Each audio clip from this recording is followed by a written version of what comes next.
We're going to go ahead and get started. Again, this is Michelle Savage, and you are here for our webinar, The Landscape for Blockchain Technologies. This is part of our Emerging Technologies webinar series, where we are looking at different new technologies coming out in the fintech area, where data standards can factor in and have a big impact.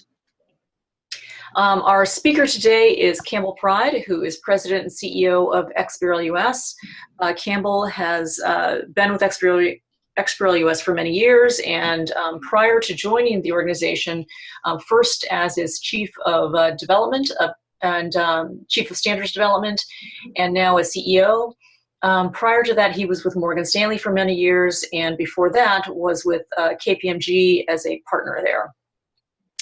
And I'd like to tell you a little bit more about some of the other programs that we have going before I turn it over to Campbell. We have an event coming up in New York on June 28th. It's going to be a half-day program, and it is free to all attendees, although it does require registration. That program is going to focus on crowdfunding and data standards. So it's a different emerging technology, but one where we see data standards as having a big impact. And that program is going to feature speakers coming from the Securities and Exchange Commission, from FINRA, from Bankroll, from Crowdnetics, Computershare, Market, from lots of different organizations who are going to be sharing their insights with you on some of the new regulations that have been passed related to crowdfunding, including Titles 3 and 4 from the Jobs Act, and also talking about the regulatory environment for crowdfunding and the market environment in general. We're also going to be holding a session in that program on blockchain technology and crowdfunding. So as you can see, there's a lot of overlap between these new areas that are emerging. So we hope to see you there. Again, it's June 28th in New York City, and we're doing it in partnership with the CFA Institute and with Baruch University. And we'll be sending out an email to everyone tomorrow containing information about that program and other programs that we have ongoing. So thanks very much for joining again, and I'm going to turn it over to Campbell, who's going to walk us through the landscape for blockchain technologies. Actually, just a few logistical points I wanted to make, I'm sorry, before I turn it over. We will be taking questions at the end of the program, and to submit a question, just click on the Q&A link at the top of your screen, and then you can just key your question in right there. And if you do have any problems, any technical problems, send us an email at support@xbrl.us, and we will do our best to get you back up and online. Okay, with that, I'm going to turn it over to Campbell, and he's going to walk us through our program. Thank you. Okay, thank you, Michelle. So, Michelle, if we go to the first slide, please. So today we were just going to cover, and for some of you it may be a little bit repetitive, but go through just some of the basic blockchain basics. We're going to talk about smart contracts as well. We'll talk a little bit the impact on that on crowdfunding. And then obviously there's other technologies that come along, peer-to-peer lending, which is also kind of relevant to blockchain. What we'll talk about today will basically be going through the basics of blockchain, smart contracts, what the infrastructure that's currently supported in the environment for these different technologies. And then we'll talk a little bit about why standards are important, relevant to both blockchain and also to smart contracts. And hopefully when you walk away, you'll have a good understanding of some of the challenges and some of the things that we think we need to do on standards, and hopefully you'll be interested in getting involved in some of those initiatives. So, and here we've got in bold, standardized data will play a critical role in driving greater efficiency. And we'll talk about that in a minute and go through that. So we go to the next slide, Michelle.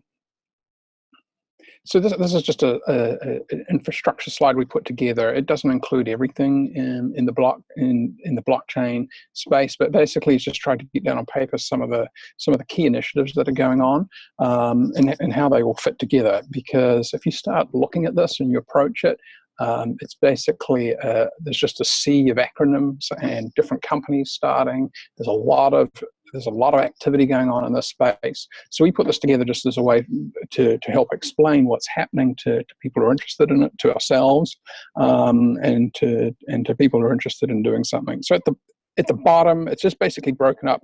This is broken up into 4 layers, and we'll go through each of these as we go through the webinar. So you'll be seeing this a lot in the next 30 or 40 minutes.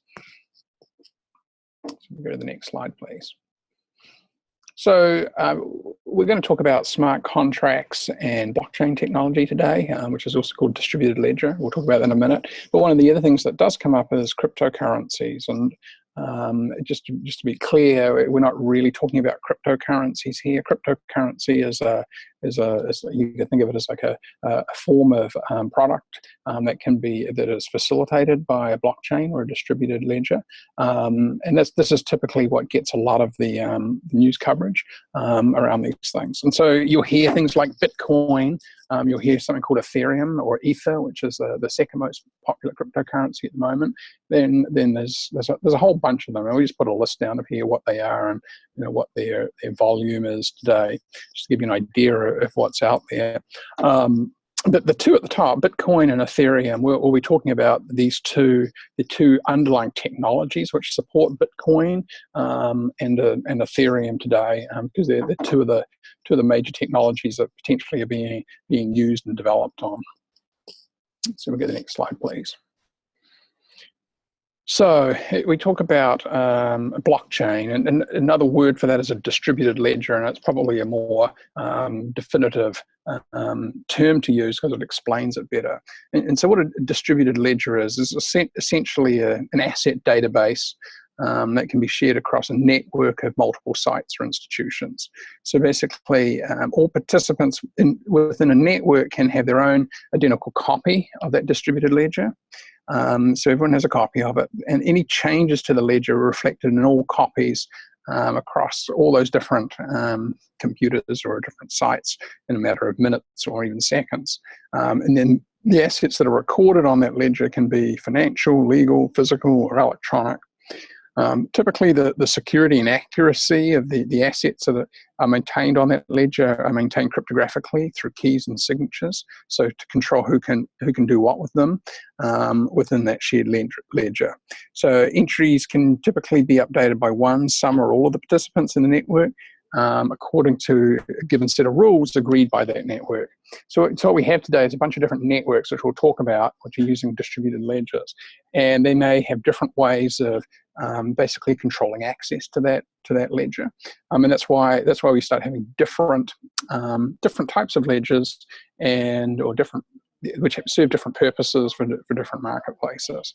The most well-known distributed ledger today is the Bitcoin distributed ledger or blockchain, and obviously there's ones like Ethereum, which is another one which is gaining also in popularity. So if you go to the next slide, please, Michelle.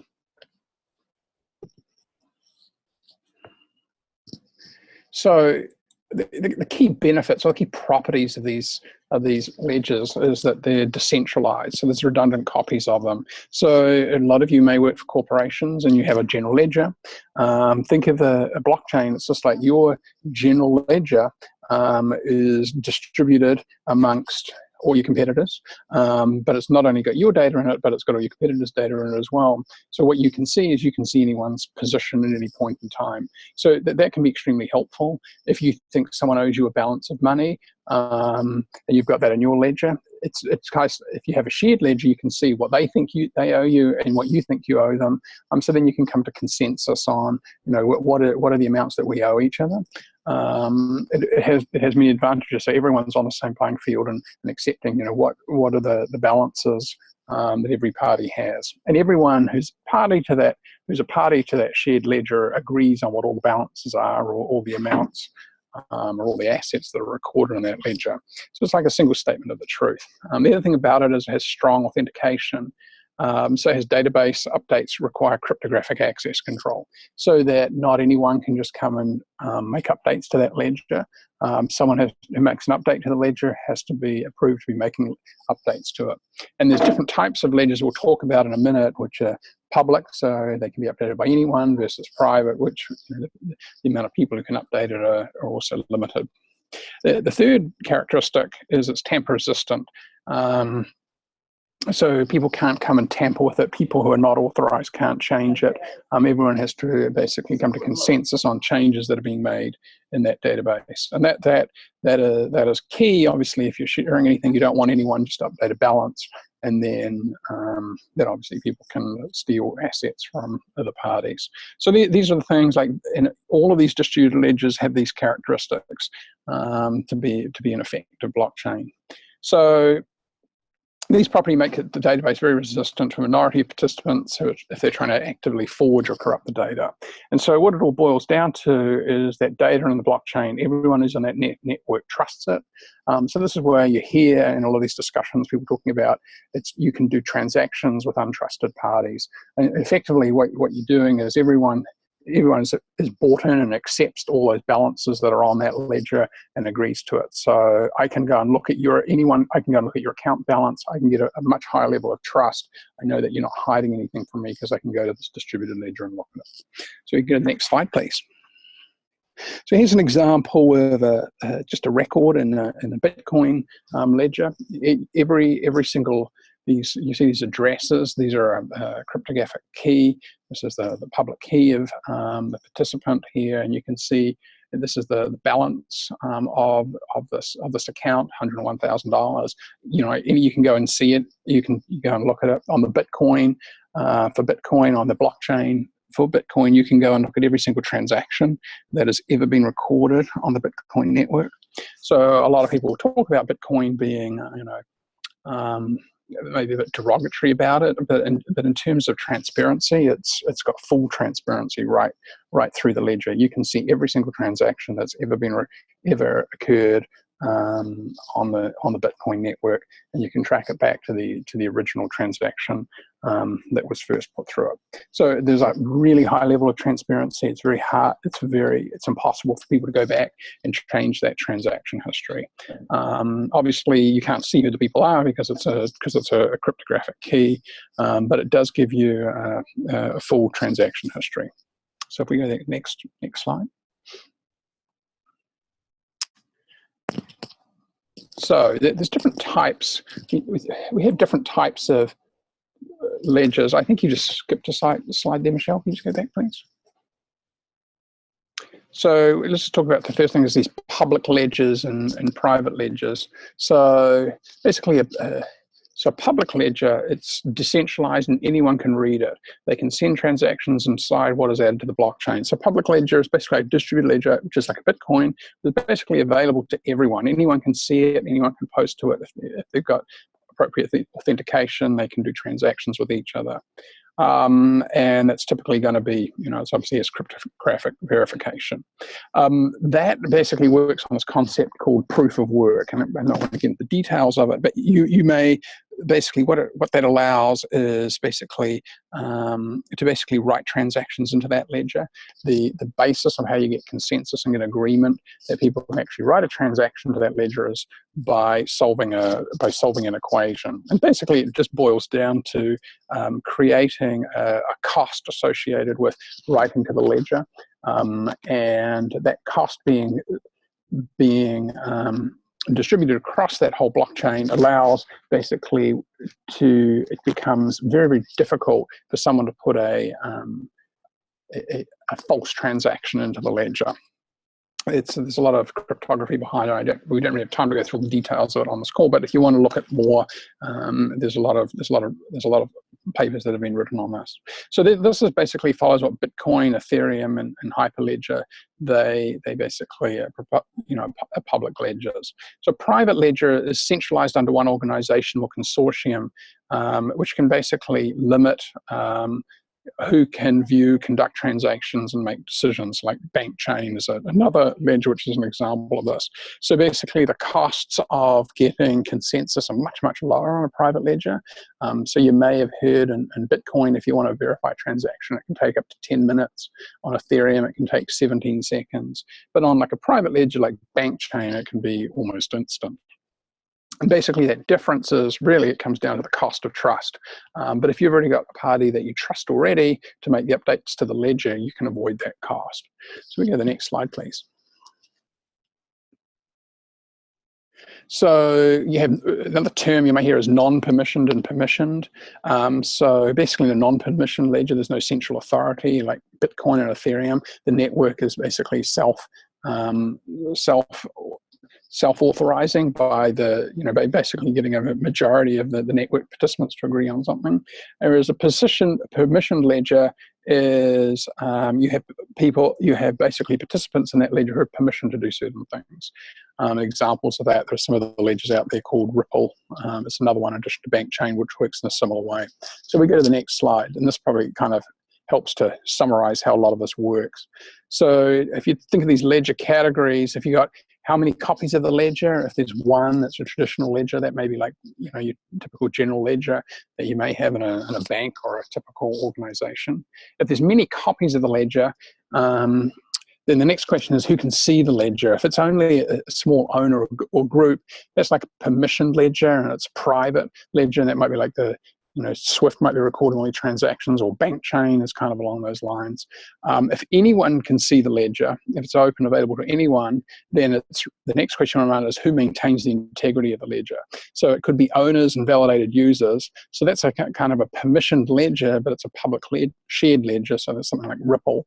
So basically anyone can see what anyone's accounts balance is, but only certain people are allowed to make changes to it. And then you've got ledgers where any user using it can basically update the ledger, or is an unpermissioned public shared ledger, and that's an example of that is Bitcoin. So it's kind of the differences, these different categories of distributed ledgers that you can have. That's how they typically break this stuff up. So we go to the next slide, please, Michelle. So back to this chart that we talked about a little bit, we saw earlier. So along the bottom, we just categorized these into some different distributed ledgers. And these are you can think of these as like platforms or standard ways that you can do transactions on, or they could be called networks. You hear them called networks or platforms, whatever you want to call it. But basically, it's a distributed ledger where multiple parties come together and they can put their transactions on them. You can take copies of it and its code, and you can create your own if you wanted to. A lot of them are open source, and that's how they're used. But it's a combination of both the software, but also the parties who have agreed to use that software or participate on the platform. So you've got Bitcoin on the left, which is kind of the oldest and the first and the largest. You've got Ethereum, which is another network, which is the main difference between Bitcoin and Ethereum. There's lots of differences, but the main difference is that Ethereum also natively supports something called smart contracts and running more complicated code on that network. Another one called Tendermint, which is also being used by a number of parties in the banking area as well. There's something called Hyperledger. This is basically an open source project which has been run by the Linux Foundation, and it's had a lot of participation from a company called Digital Asset Holdings, from IBM. There's a whole bunch of people who are involved in the Hyperledger project. The next one is Ripple. Ripple is the network we mentioned earlier. This is more of a permission public ledger, and that is basically mainly being used for funds transfer today. And there's a lot of banks who have got pilots, and they're using Ripple as a way to demonstrate how they can move money around. And then over the far side, we've got the permission private ledger called bank chain, which is like a private permissioned one, which a bunch of banks might get together and say, look, we're going to use this to have a shared ledger between us as a group, but we don't want everyone to see our transactions, and we kind of want to limit it a little bit. So that's some of the players here. In addition, there is one of the things to admit, we did this in this flowchart in April, but things change quickly.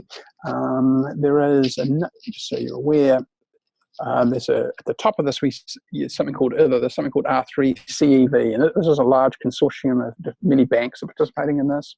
And this consortium is also developing applications, and they announced a couple of, I think a month ago, another infrastructure blockchain network which they specifically developed for basically for banking, which supports a lot of things that you'd expect banks to want to see, being able to limit access to different groups, and that's called Corda. And basically the way that that ledger has been built has, not to have no unnecessary global sharing of data. There is no, but it still doesn't need a central controller. It's basically, it allows regulatory and supervisor nodes. It's got a bunch more functionality, which is kind of more banking centric. That's the way that R3CEV is pitching it. It's very, very new. I think Barclays have done a demonstration of a swap contract on it as well.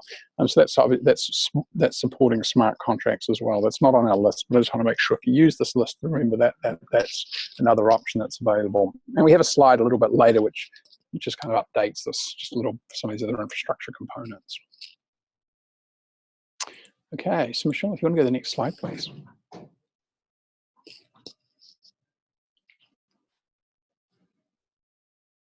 Oh, so I think we missed one there. Yeah, so this is just a summary of these ledgers. So there's Bitcoin, Ethereum, Tendermint, Bankchain, Hyperledger, Corda, Ripple, Stellar. There's a few others as well, and I'm sure there's going to be more as time goes on. There's some that support, some of those currencies we saw, like Litecoin and etc. So there's lots of these potential ledgers around. Some of them, and a lot of them borrow code from different components, like Ethereum, like the Hyperledger has taken code, for example, from Ethereum. And some may have taken it from Bitcoin. So you kind of get a lot of cross pollination, especially from a lot of the open source initiatives like Bitcoin and Ethereum and Tendermint. And in fact, I think most of these now are open source because they're really trying to establish as a platform. I don't think Bankchain is. So next slide. So on top of these infrastructures, a lot of companies are starting to build platforms on top of that. And in the chart we had before, we put two of them in, and the ones that we were particularly interested in is the smart contracts. So a company like a network like Ethereum supports smart contracts. There's just Hyperledger and Corda. Bitcoin itself does not support smart contracts, but that's by far and away the largest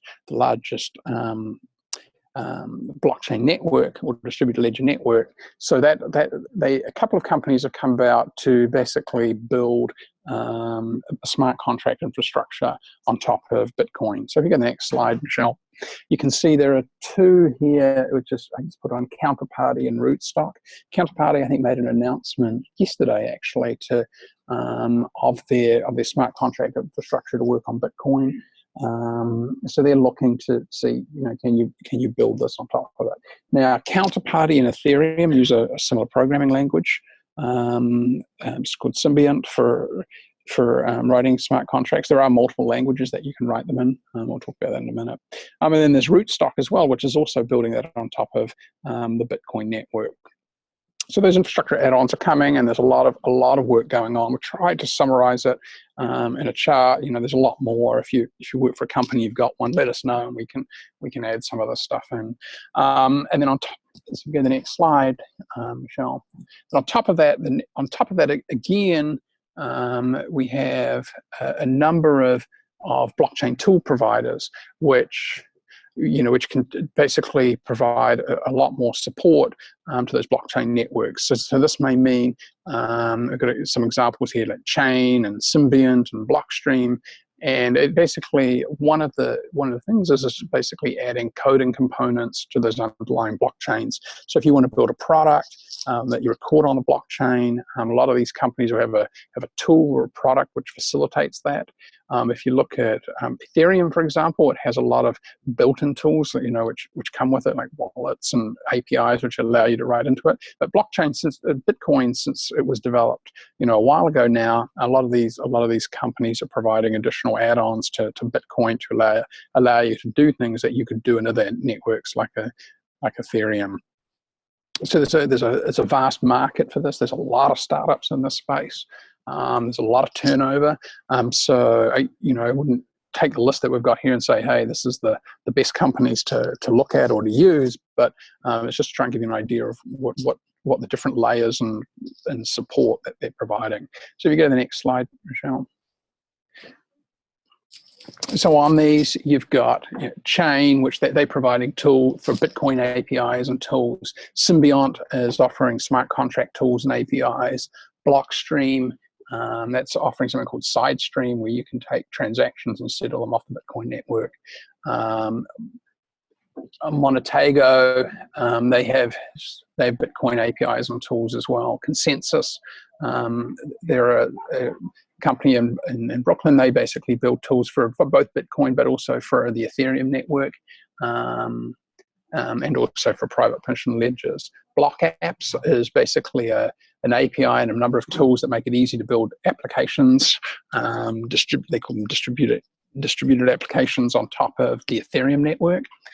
Eris Industries, they provide a bunch of tools to support things like smart contracts on top of both the Tendermint network and the Ethereum network.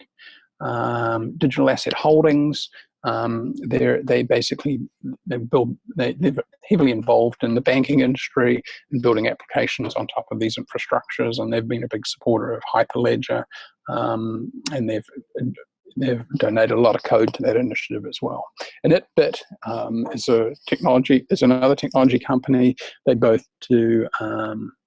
They actually have APIs and tools that use the bank chain network, which you see at the bottom there, and they also have an exchange as well for Bitcoin too. So you kind of get these blockchain tool providers who are trying to build tools on top of these things to make so that someone can go build a real world application. They're kind of building help build a lot of plumbing. So that's that level. And if we go to the next slide, and then on top of that you've got applications, and this may be any application that someone wants to build, and there are literally probably multiple hundreds, probably nearly thousands of different applications that people are starting to build on. There's a lot of startups. This is a huge area of increasing VC investment, and that may be any. There's a whole bunch of different things that people are doing in this space, and it ranges from things like trading platforms are being built on top of it, compliance platforms, payment processing systems, trade finance applications, brokerage services, things they called wallets, which are basically how you store your money, capital market products are being put on it, even things like ATMs are being built on top of this infrastructure. And you've got different investment type applications being built on top of this infrastructure as well. Remember, the distributed ledger creates a great way to be able just to record what is an asset, what is its worth. So lots of innovative ways of people are coming up to build applications on top of this, so that you can record these assets from being it could be real estate to any type of registry that you typically want people to share and to update on an ongoing basis. So if you go to the next slide, Michelle. So we put some of these, the ones on the left are really, they're ones that are basically being built on top of the Bitcoin network. That's where the bulk of these seem to be at the moment. We expect to see obviously more being rolled out, which are on the Ethereum network. But then also on either these private networks as well, and maybe private applications that are used in the banking infrastructure for a specific purpose. Okay, if we go to the next slide, please. And at the top, there's a number of, the main consortium that's been involved in this, and this has been a banking consortium called R3 CEV. I mentioned earlier, they're developing products as well, like Quarter, to support this. So basically, they're rolling out products, and they're playing in both the block. They're kind of going across all of these layers to provide services to help banks really to basically be able to use this technology and infrastructure. So it's very broad. It can cover a lot of different areas. So it's kind of like the overall infrastructural landscape. Okay, and you can see there's R3. So one of the things we want to just talk about a little bit was is smart contracts and why data is needed to automate blockchain applications. So a lot of the, it's all very well to record a lot of the stuff and record these assets on the blockchain. But there's also been a need to say, well, can I automate process on it? And that's, typically, you do that with software or code. But what you can do is also put that code on the blockchain, and this has the advantages of everyone knows what the code's going to do. And if we all as parties can agree to what certain piece of code's going to do, that can be very, very useful. If we have agreements, we could take those agreements and we could encapsulate them in code, put them on the blockchain, and when certain events occur, that code can automatically execute and do things that we've pre-programmed it to do. So the most common example of a smart contract has been examples is really an escrow. So we can agree to put money into a smart contract, and then when certain events occur, then the smart contract will move that money in an appropriate way. So if we're doing if we're doing a crowdfunding initiative, we could say, look, once we meet a certain threshold, then the money will be distributed to the people who are doing the crowdfunding. If it doesn't reach that threshold, then the money will be returned to the original investors. So that can be done through a smart contract. You don't have to worry about giving the money to a company and then them spending it and not being able to give it back to you. So it creates a mechanism to enter into transactions that may have been difficult to enter into the past because you didn't have a trusted third party involved. So smart contracts enable you basically to create artificial trusted parties, so they can have tremendous advantage for market participants who are entering into transactions where trust may not be available. And that can be particularly useful, especially for startups and for small companies starting. And that's why one of the reasons we're doing the crowdfunding event, we think this technology is extremely useful for that, and being able to basically try to oil the wheels of finance in that regard. Okay, so basically, just to give you a bit of a rundown on how they, an example of a make-believe smart contract, you could say. So basically a smart contract could be done to represent anything, which is effectively a contract in the real world today. Obviously, they're going to be limited depending, obviously, in the complexity of some of these contracts. But here's an example. So a bank makes a loan, and that loan, rather than be written in a formal loan document, maybe it's recorded in code as a smart contract, and that contains terms and conditions of the loan. And maybe some of the terms that it contains are covenants. Covenant is if certain terms of the loan are not met, then certain other events would occur.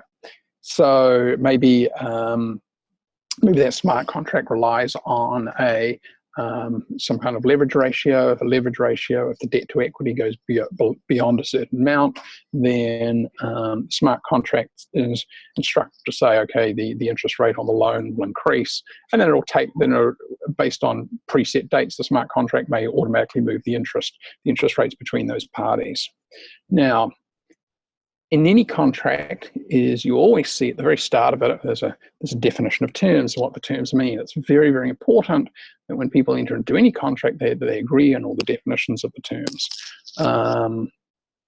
So one of the things that smart contracts need to have is, if I'm writing a smart contract and you're the other party to the smart contract, we need to make sure that we're talking about the same things. And we could agree between us individually that's what they mean, but also the computer system which executing the code has to understand what those things are as well. And this is where data standards come in. It's very important that if we're talking about a leverage ratio, which is smart contracts based on, that with the calculation of that leverage ratio is agreed by all parties, and it's going to be calculated the same way. So obviously we want to try and standardize a lot of that, and we'll talk about how to do that in a minute. So any changes in the financial, step 3, the data triggers smart contract actions. This is the nice thing about a smart contract, then it can actually go and execute those actions, and they're going to do those actions in a way that has been agreed by all parties up front. So you can see here, this may mean that money moves. The smart contract is recorded on the blockchain, but it can also interact with the blockchain or the distributed ledger. So then it can automatically update people's accounts on that distributed ledger as well. And so theoretically, you can do contracts where no human intervention is required. So we go to the next slide, please. So here's an example of what a smart contract looks like. This is written in a language called Solidity. So a lot of it's just functions. This is just one that some of the folks from Consensus demoed at a blockchain event we had a couple of months ago. But it's just code. The language is pretty human readable. But at the same time, this code would then be hashed and stored on the blockchain, so everyone knows that, hey, am I agreeing to the same code? So we go to the next slide, please, Michelle. So that's a smart contract, and I think it's just important to remember with these smart contracts that one of the things that we think is going to limit their growth is the ability to be able to agree on what terms mean. So if you've written a smart contract, you write something in it, and it says, hey, I need this piece of information to execute. There's two things that are kind of key there. One is that the information is available when the smart contract needs it, and two, when it's requesting that information, it's requesting information in a standardized way. There can't be variability in the data that's going to come back. So just take a side here to talk about what XBRL is, and how XBRL works in that regard. So here's a number. We have a number 13 million. Well, we don't even know if it's 13 million, but it's 13,855,401. And what XBRL does is it basically basically associates properties with values so that you can infer a meaning from a value. But at the same time, we define what the meaning of all those things are. So we just add some properties to this, Michelle. So we've got a concept and we've called it revenue. So in XBRL, we have a very long definition of what revenue is. That matches back to what US GAAP is. So we can say 13,855 is revenue for this entity, ABC. We know what revenue is because it's what's defined by GAAP. There's a long list of standards which define what it is. So when companies report this or someone reports it, they've got to be reporting it the same way. So if I'm a smart contract and let's say I had some kind of performance term that was based on revenue of the company, I know if I request US GAAP revenue from that company, I'm going to get that number. I'm going to get what that company also think US GAAP revenue is. We can't have it pulling EBITDA non-GAAP revenue or something that's non-defined. A lot of this stuff has to be very explicit. So you go to the next slide if you keep going, Michelle. I would also say what time period is. Oh, this is for 2016. How accurate is it? It's accurate to $1. We might want to know what currency it's in. It's in US dollars. And we want to know, who is it specifically for? Oh, it's actually for the West region. So it's not the revenues necessarily for ABC. It is for a particular business segment that they have.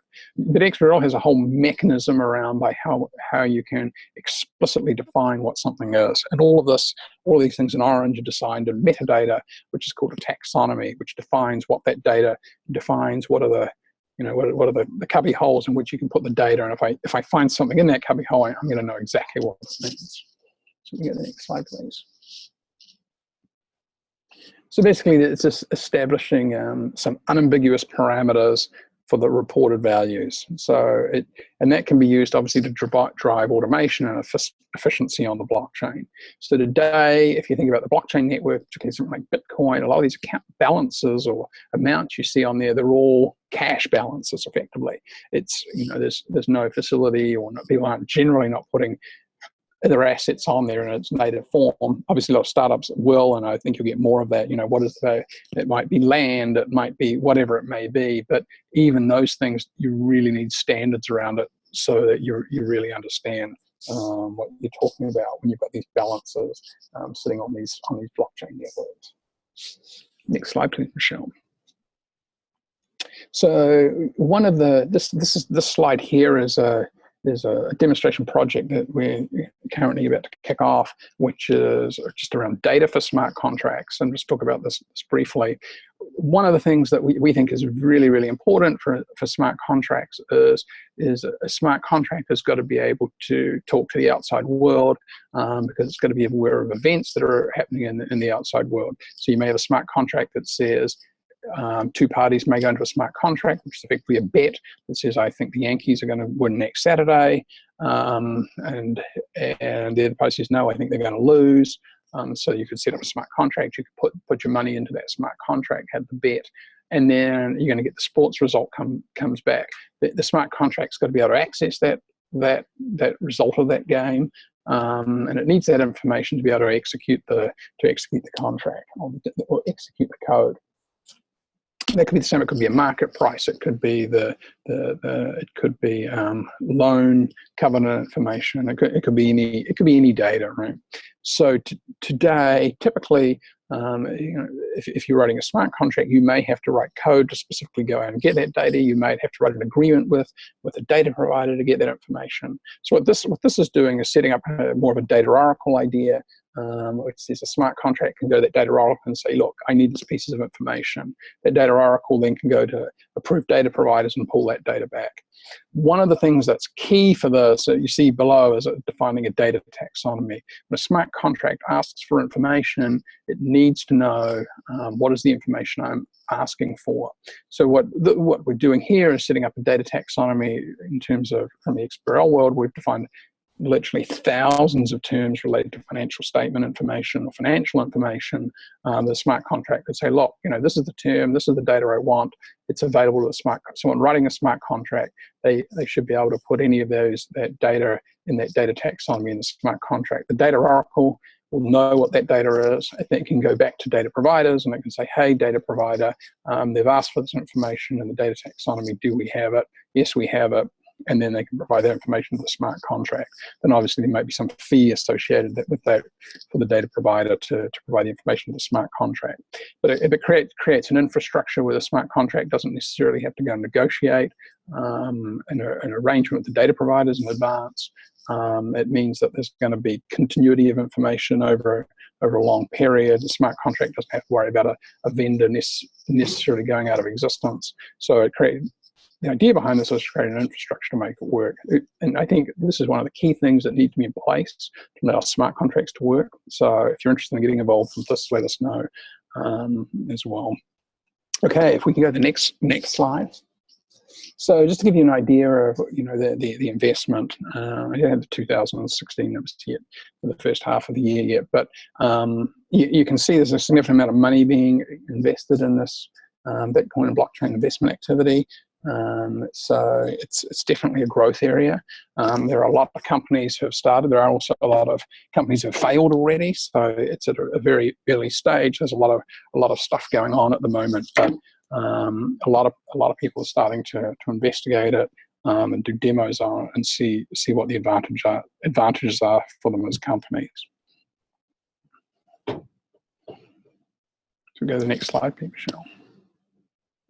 So just to reiterate this, this is available on our website. You can get a copy of this technology landscape. If you think there's things that are missing or you think we need to add, please let us know, and be more than happy to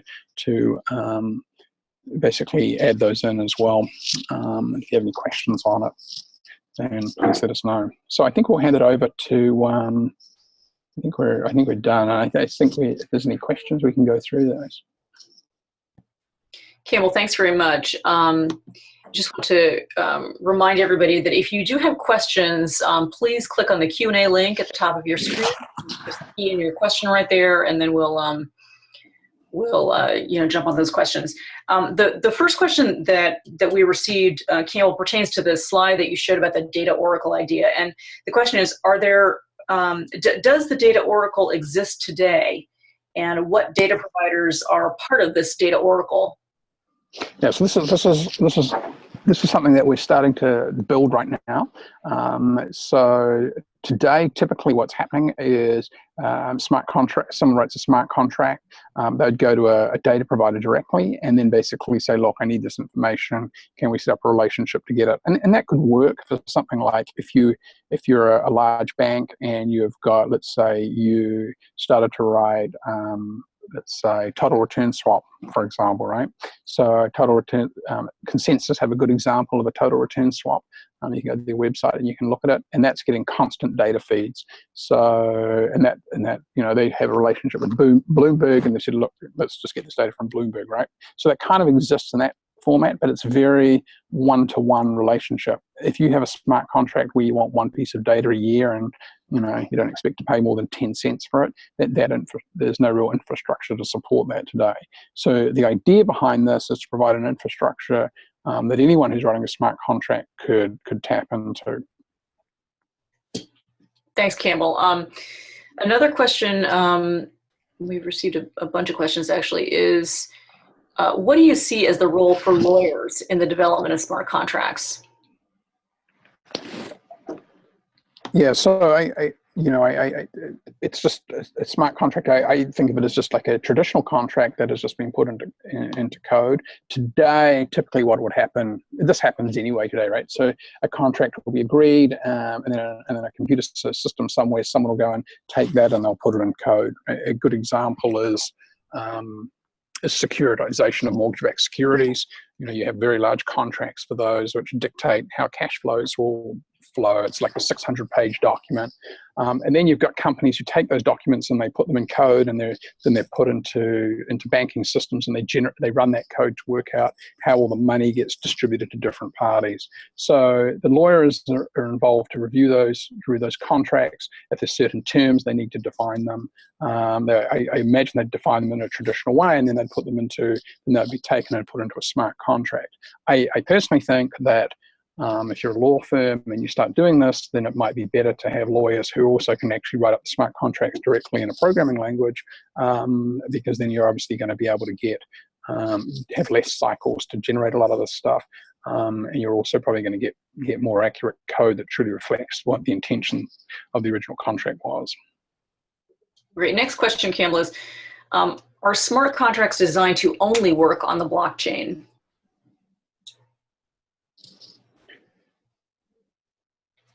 Well, yeah. So, but at the end of the day, it's just a piece of code. You could have traditional contracts that are just put in code. They kind of exist today anyway without a blockchain, in the sense that if you look at the example I just gave for a mortgage-backed security, it's not really considered a smart contract. It's like, this is the contract, I put it in code, and then this code's going to execute. The difference with a smart contract is, because it's on the blockchain, it means the smart contract is the contract. There isn't another piece of paper you can go back and to refer to.